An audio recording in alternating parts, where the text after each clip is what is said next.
If heartbreak had a smell, it would be overpriced coffee in a corporate lobby. That was exactly how I felt the first time I met Evelyn Hart, the woman whose empire I was forced to partner with. She looked like she was carved out of ice and Armani silk, and I hated her instantly for it. Or maybe I hated how I couldn't stop staring. The deal was simple on paper. Her family's real estate conglomerate and my startup tech firm had agreed to collaborate on a joint project. Simple except for the fact that Evelyn and I couldn't be in the same room without either tearing each other apart or setting the air on fire. She was polished, untouchable, the type of woman who gave orders with a raised brow. I was messy, stubborn, and allergic to being told what to do. We were oil and water. Or maybe gasoline and fire. But life doesn't care about chemistry, it only cares about contracts.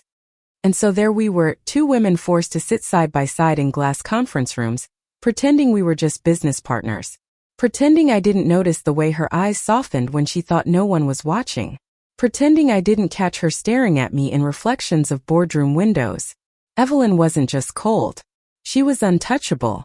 She had this aura of distance, like she lived on a different planet made of luxury penthouses and billion-dollar decisions. But every now and then something cracked. A small laugh, a quick glance, a touch of warmth she didn't mean to show. And that scared me more than her ice ever did. The first time I saw her let her guard down was at a late-night meeting. The office was empty except for us, papers scattered across the table, city lights flickering through the glass walls. I found her staring at the skyline, her expression unreadable.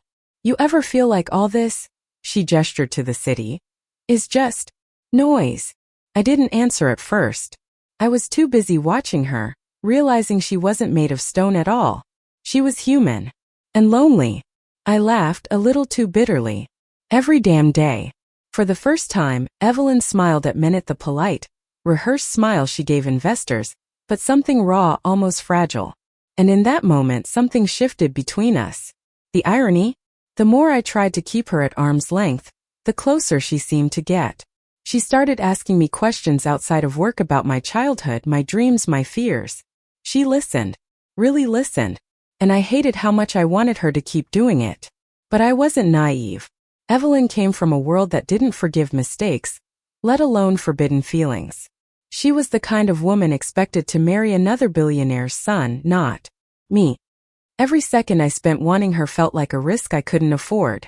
Still, my heart didn't care about risks. One night, after another exhausting strategy session, we ended up on the rooftop of her building.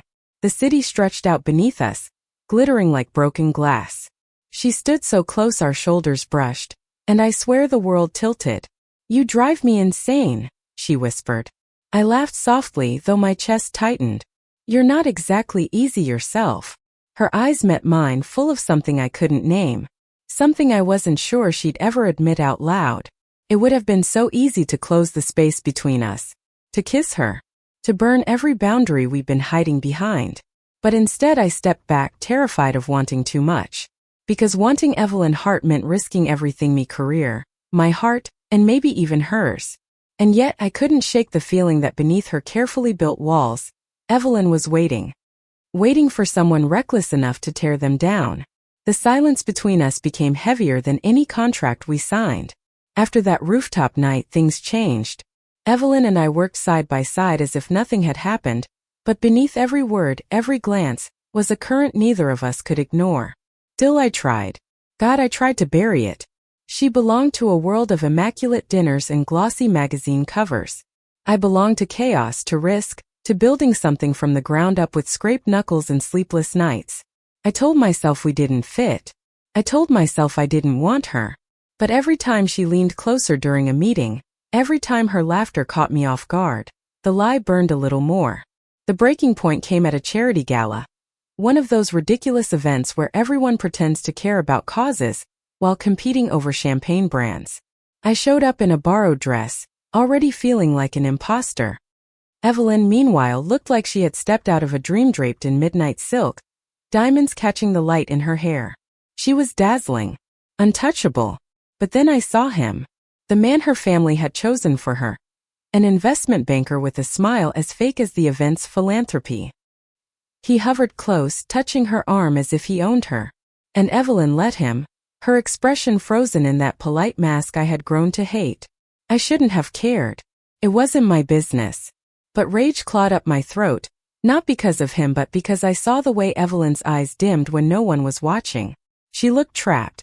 And for the first time I understood. She wasn't just cold. She was surviving.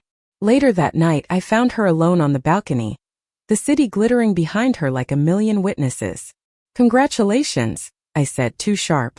"You and Mr. Perfect look great together." Her jaw tightened. "You don't understand." "Then explain it to me."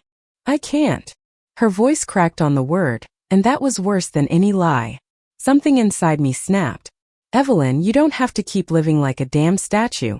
You don't have to." She turned, eyes blazing, and before I could finish she kissed me. It wasn't soft. It wasn't careful. It was desperate, furious, like she was tearing through years of silence in one reckless act. I froze for a second, then melted, my hands finding her waist, pulling her closer. The world fell away, the party, the expectations, the lies. For the first time we were real. When we finally pulled apart, breathless, she whispered, "I don't know how to do this." "Then let's figure it out together," I said. But love isn't a clean break from reality. The next weeks were a battlefield of stolen moments and buried fears. In boardrooms we were all business.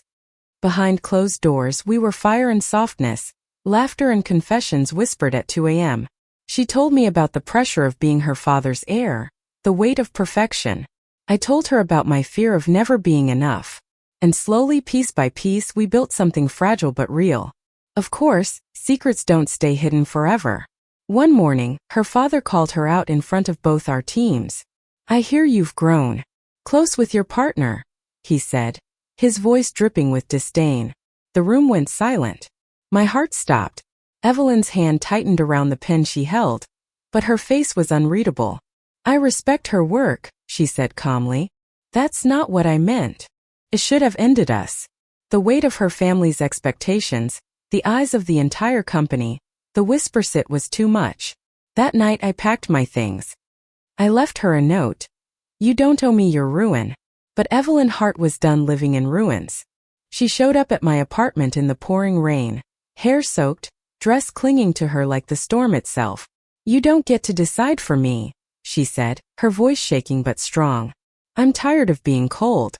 I'm tired of pretending. I want you. All of you. And if that costs me everything, then so be it."